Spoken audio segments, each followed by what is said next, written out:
Role PG વર્ષ 2024-25નું budget છે એ આજે ખાસ કારોબારી સભાની અંદર મંજૂર કરવામાં આવ્યું છે. બજેટની રકમ કેટલી છે, કયા કયા મુખ્ય કામો છે એના ઉપર ભાર દેવામાં આવ્યો છે? સામાન્ય રીતે જિલ્લા પંચાયત સ્વભંડોળની રકમ 18 કરોડ રૂપિયાની અમારી પાસે હતી. એમાંથી 7.22 કરોડ રૂપિયા જિલ્લાના વિકાસ માટે કે દરેક સદસ્યોને 22 લાખ રૂપિયાની ગ્રાન્ટ આપી કે એમને સૂચનો પ્રમાણે કામ કરવા માટે ફાળવેલા છે.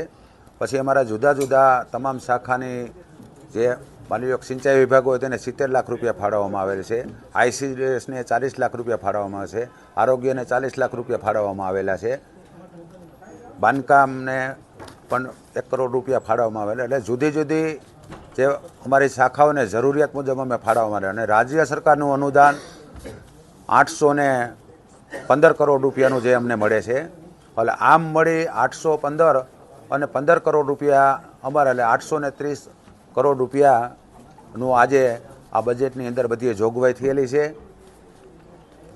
ખાસ કરીને કુલ બજેટ કેટલું છે ને આપણું સ્વભંડોળનું બજેટ? સ્વભંડોળનું બજેટ અમારું 18.5 કરોડ રૂપિયાનું છે. પણ 10% અમે અનામત રાખ્યું હોય કે જ્યારે કોઈ એવી આકસ્મિક કે આફતને વાપરવાની જરૂરિયાત પડે ત્યારે આ અમે 2 કરોડ રૂપિયાનું અનામત રાખ્યું હોય.